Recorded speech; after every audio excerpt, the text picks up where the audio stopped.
Hey everybody, welcome to Always Bored, Never Boring, and the latest instalment in my series of videos looking at Age of Sigmar, the new second edition, and in particular the Storm Strike starter set. As I did with the Warhammer 40k starter sets, I'm going to take a quick look at the tutorial scenarios that come in the box. These are tutorials that are designed to step you through the various rules of the game so that you can get up to speed quite quickly. As I did in a previous series, I have employed the services of my daughter, who is over here. Jingle, jingle, jingle. And she has decided to wear lots of jingly jangly jewellery today. So throughout the course of this video, if you hear lots of jingling and jangling, that's what that's all about.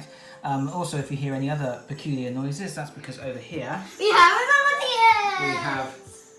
we have my son Lucas, who is going to be cheering on. I'm sure he's going to be cheering on Bella rather than myself. So, the Storm Strike starter set, it's basically a small set to get anybody new to the game introduced and up to speed, and it includes 4 different battle plans. The first battle plan is called Surrounded, and what it asks you to do, it asks you to set up 4 what are these called? These are called glaivewraith stalkers. So there's 2 there, and there's 2 there, and then it asks you to put in the middle of the field 1 sequitor prime. So in this scenario, it's teaching the basics of charging into combat and wailing on each other with sticks. So I'm going to be playing the part of the glaivewraith stalkers. Bella is going to be the sequitor, the stormcast eternal in the centre of the field, and it really is a simple process of we're going to learn how to charge into combat, and we are going to hit each other until one of us falls over. This scenario suggests just playing without any of the special rules for the different units, but as there is only 2 units in play, we're going to have a little look at what we can do, and we might as well introduce those rules as well. So this is my my glaivewraith stalkers card. I'm going to move away because I've just accidentally knocked one of my models, so I'm going to retreat back here. Professional as always. So this is what a unit card looks like. You've got movement in inches, save roll, a bravery value, and a number of wounds. We have an attack option. The glaivewraiths only have hunter's glaives. And then we have a series of abilities down here. Deathbeat Drummer. One of my glaivewraiths has a Deathbeat Drum. Models in this unit can be Deathbeat Drummers. A unit that includes any Deathbeat Drummers can retreat and charge in the same turn. That's not going to be applicable in this particular mission. Glaivewraiths can fly, but I'm going to ignore that ability for now because we're just going to be charging into combat. And then there are several abilities. There is the Point of Death, which is the glaivewraiths will be re-rolling failed hit rolls when they charge, and they have Ethereal, which means they ignore modifiers when they make save rolls. So that's what the glaivewraiths are all about. And this is the card for the sequitors.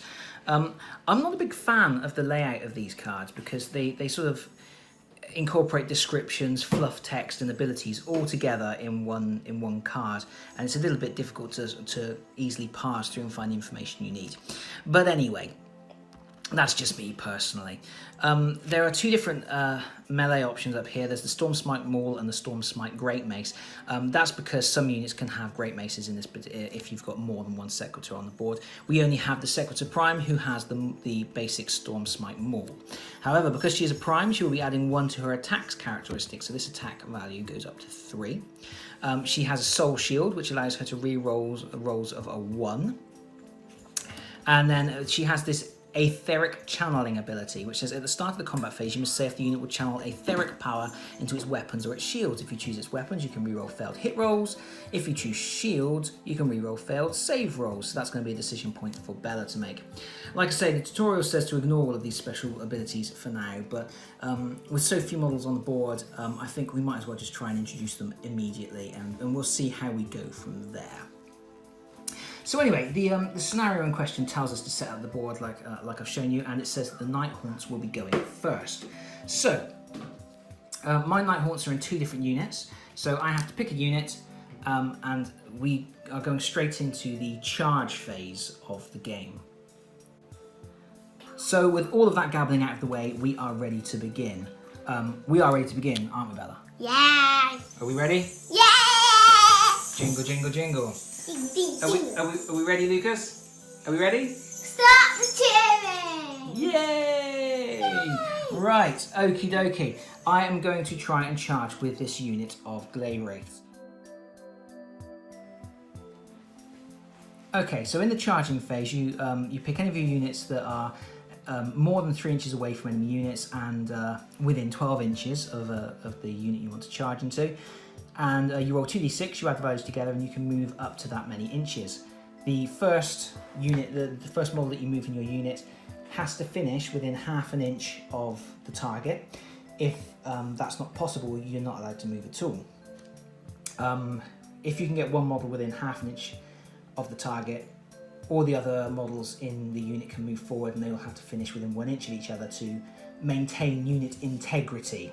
So we're going to start by charging with this unit here. So we're going over to my handy dandy dice rolling doodad. Dun, dun, dun, dun, dun, dun, dun, which is over here. So I'm 6 inches away from my target.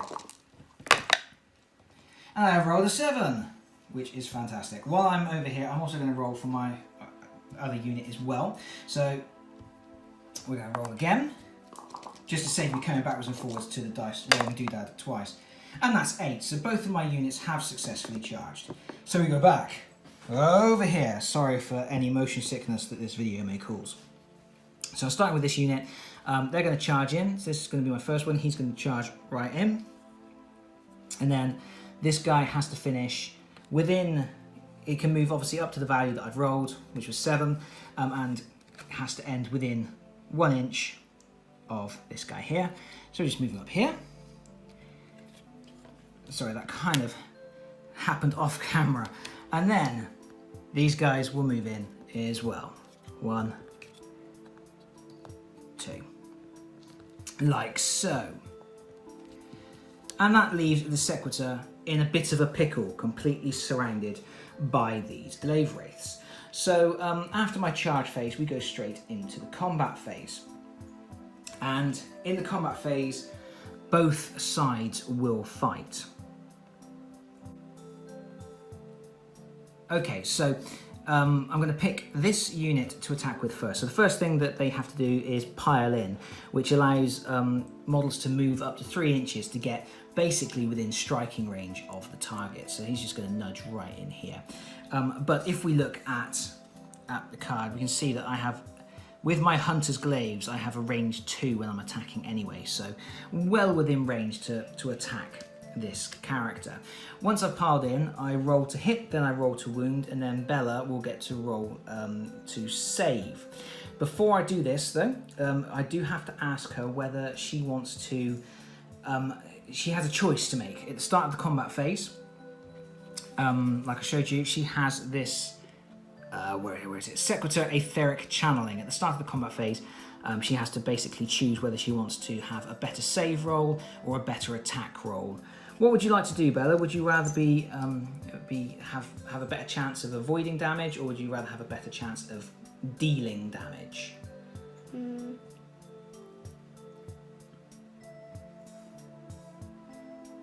You can either re-roll your saves, failed saves, or you can re-roll failed hit rolls. So what would you rather do? I would probably say save. Saves, okay, so you're going to channel into your shields to give you a better save. That's probably a good idea considering you're about to take quite a lot of attacks from my glaivewraiths. So, I'm picking these two guys. Even though this guy has a drum, I believe he still attacks as if he has a Hunter's Glaive as well. So, that's 2 models. Each model has 2 attacks. Hitting on 4s, wounding on 3s. So that is exactly what I'm going to do. Although we have to remember as well that I can reroll failed hit rolls for attacks with this unit's Hunter's Glaives if this unit or the target unit charged in the same turn.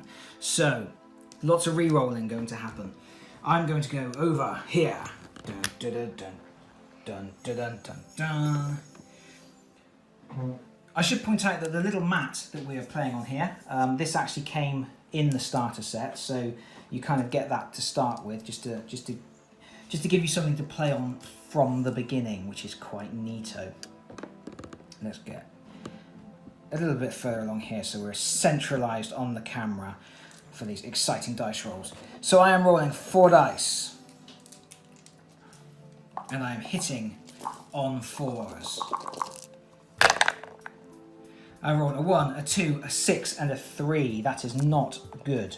However, hit rolls for attacks with these units, Hunter Glaives, are re-rolled if they're failed on the turn I charge. So I get to re-roll these 3 dice again. And that's a little bit better. I got 3 hits out of 4. And now, we're rolling to wound. I wound on 3+. And that's a 2 and a 2, they're misses, and 1 5 goes through. Now Bella, this is where you get to do your bit. You get to do a save roll. So your save roll is 4+, which is good. And you've got some abilities. So come over here, and you're going to roll jingle, jingle, jangle, jingle, jangle. Let's try not to keep the camera steady. You're going to roll your dice, and you're rolling to save on a 4+.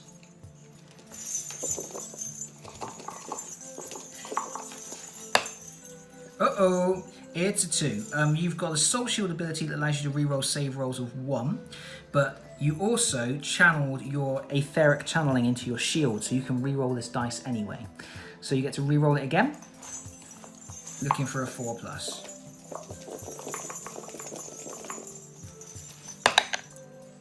And that is slightly off camera, but it is a 4, so you managed to shrug off that attack. Hooray! There you go, victory dance. However, you're not out of the woods yet, because I have a second unit of glaivewraiths. Okay, so the sequitor has shrugged off that attack, and now in the combat phase what happens is units alternate. So I've picked the unit to strike with first, and now Bella will pick a unit, and obviously she only has the sequitor in play, so she will be picking that unit to fight with. So if we look at her card, we can see that she normally has 2 attacks. However, because she is a prime, she gets 1 additional attack. So she will be rolling 3 dice, she will be hitting on 3, and she will be wounding on 3. So we're going to go over here. And Bella gets 3 dice into the pot. That is a 3, a 3, and slightly off camera, but it is a 6, so that's 3 hits. And now, oh, I suppose I should have asked you which unit you were attacking. That would have been useful, wouldn't it? Which unit are you attacking? That unit. This one here with the drummers. Okay, so that's 3 hits. Now you're rolling again to wound.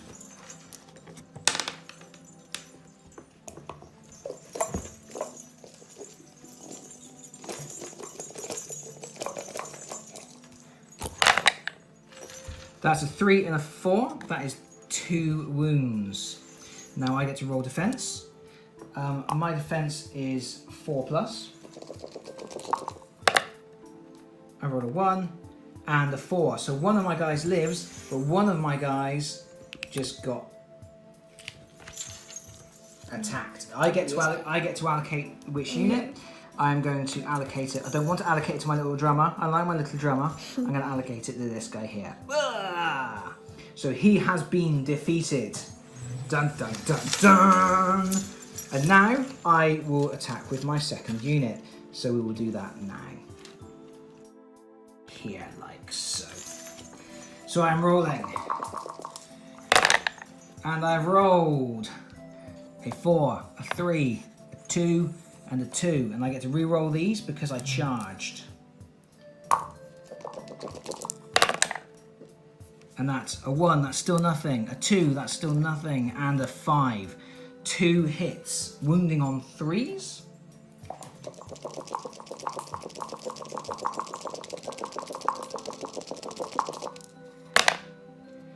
That's a 3 and a 3, so that is 2 wounds.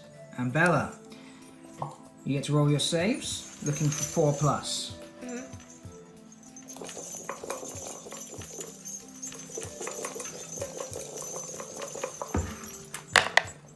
As a 6 and a 2, you get to re-roll this because you channeled your defensive shield, which was a very good call, because otherwise you'd be in a lot of trouble now. And a 4, so you saved your second damage as well. Awesome sauce. So the Nighthaunt's first turn is over. How are you feeling after that first turn, Bella? Great! Yeah, it's going well? Yeah. Yeah? Oh, you know what? One of Daddy's little thingies. Little thingies. Yeah, thingies. My little glaivewraith stabbers. Right, so having got to the end of my turn and had a pretty unsuccessful turn at that, it is now Bella's turn with her sequitors. We go straight to the charge phase, but obviously she is well within 3 inches of enemy units, so she cannot charge this turn. So we will be going straight to the combat phase. As before, at the beginning of the combat phase, she has to make a decision about whether she is going to charge either her hammer or her shield. So Bella, would you rather have it so that you can reroll failed hit rolls when you attack me, or would you rather reroll failed defense rolls when I attack you? Bearing in mind that you are going to be attacking first, so you have the potential to, you know, do a lot of damage on me before I get to hit you back. I think I do. Me hit you. So we're going to reroll hit rolls. So that's what we are going to do. Okay, so Bella's going to be going into her combat phase. She has a decision to make at this point. Her sequitor has 3 attacks, and she has a range of 1 inch with those attacks, and that's measured base to base. Obviously, all 3 of my models are within range, so both units are within range. Before she makes any dice rolls, she has to decide how she's going to split up her attacks, because you don't have to allocate all of your attacks to the same unit. So in this particular case, Bella may decide she wants to make 2 attacks against this unit and 1 attack against this unit, but she has to make those decisions now before she rolls the dice. She can't make an attack, see if she kills this guy, and then decide to allocate her other attacks over here. So if she was to decide to allocate all 3 of her attacks to this one unit, and then actually succeeded with all 3 attacks, one of her attacks gets wasted because there's no unit left to take the damage. So, Bella, did that make sense? Yeah. You've got 3 attacks and you have to decide how you want to allocate them between the units. So 1 on each. So, well, you've got 3 attacks. So 2 on this side, 1 on this side. Right, okay, so 1 on each, as in 1 on each model. Yeah. Right, that makes perfect sense. And you have decided that you are going to have the ability to re-roll hits, so that is good as well. So here we are over at the dice rolling doodad. Now Bella has split up her attacks. So we're first going to make the attack against the single drumming Nighthaunt. So Bella has 1 attack. She's rolling 1 dice.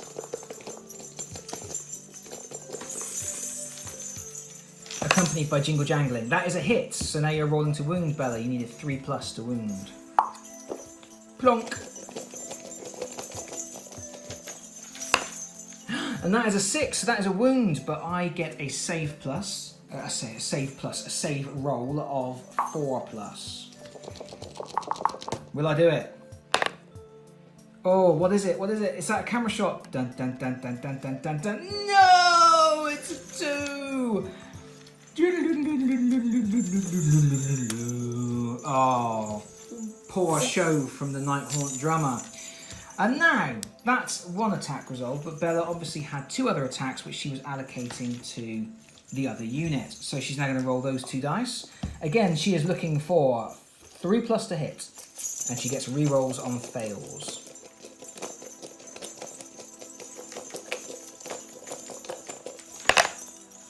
That's a 6 and a 4. It's slightly off camera, but it is a 4. So that is 2 hits. Rolling again, needing 3s to wound. You can't see her face, but she is grinning like a Cheshire cat. She thinks she's got this in the bag. I think she might be right. Jingle jangle jewelry jewelry. She has rolled a 6 and a 1. She doesn't get to re-roll that 1, and I get to roll a defense dice. Can I do it? Can I do it? Can I get a 4+? No! Oh, this is disastrous. So, this guy, he is gone also. But that ends that particular combat phase for Bella. So now I get to retaliate. I have 1 glaivewraith rolling 2 dice, hitting on 4s, wounding on 3s. Over we go. To the dice roller. To the dice roller. That's a 4 and a 3. So that is 1 hit. Wounding on a 3. That's a hit. But Bella, you get to roll the defense dice. Your defense is 4+. And you get to re-roll it if it's a 1. Because you have a special magic shield. So only if it's a 1, because you didn't charge your shields with your etheric channeling ability. So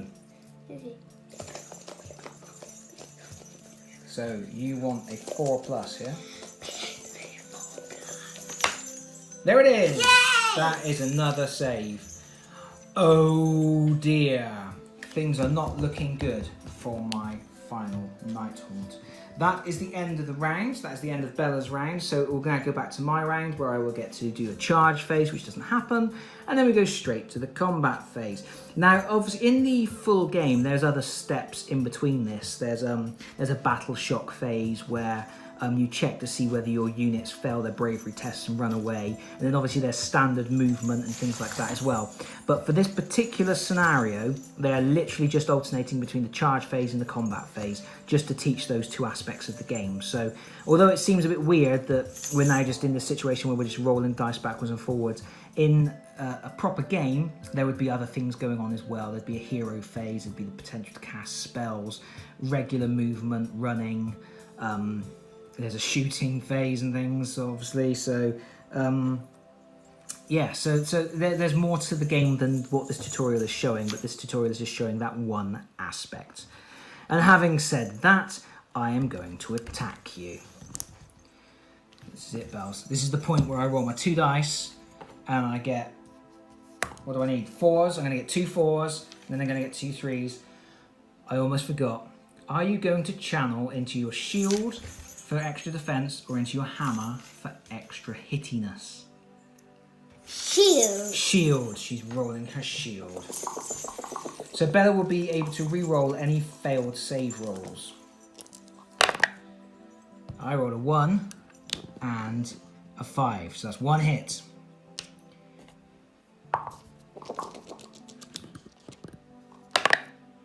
And I roll a 1 for the wounds, so that is nothing. Bella doesn't even need to roll her defense dice. However, she does now get to attack me. Bella gets 3 attacks. She doesn't need to worry about splitting her attacks between units because there is only 1 unit within range, so she is just going to attack. Rolling 3 dice, needing to hit on a 3+, to wound on a 3+. This could well be the end of my little nighthaunt army. Oh my goodness. It's come slightly off camera, but we've got a 5, a 4, and a 5. That is 3 massive hits. Bella's now rolling to wound. She is grinning like a Cheshire cat. She thinks it's all over.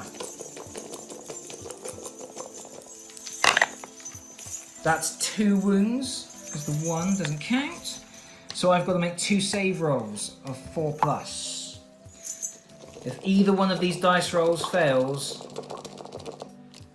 it's all over. Yes! Oh, and it's a big, big double 6 save for me. Woohoo! Amazing. And I'm getting that in retaliation. Oh no! So this game will be going on for at least 1 more turn.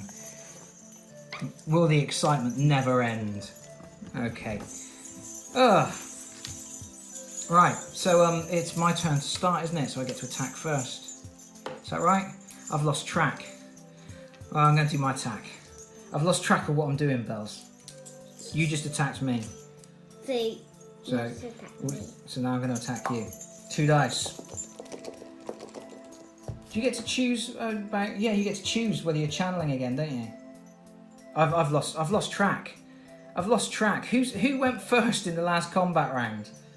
The last combat round. Yeah, I've lost track. You were the first one to start it all. Did I? Yeah. So I started it, and then I attacked you and missed. You attacked me, and I managed to save it. So that means you're going first, right? Yeah. So are you going to channel into your hammer or your shield? My shield. I channel into your hammer because you're attacking first.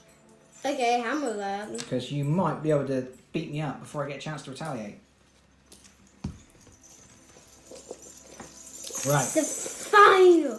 So yeah, that's a 6, a 5, and a 2. You get to re-roll the 2 because you channeled into your hammer.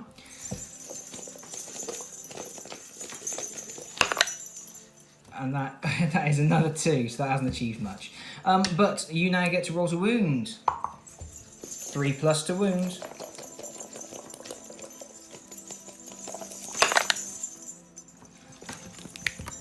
And that is a 6 and a 1. And I get to roll 1 dice in defense, needing a 4 plus. Can I do it? Can I do it? We will hold our breath. No!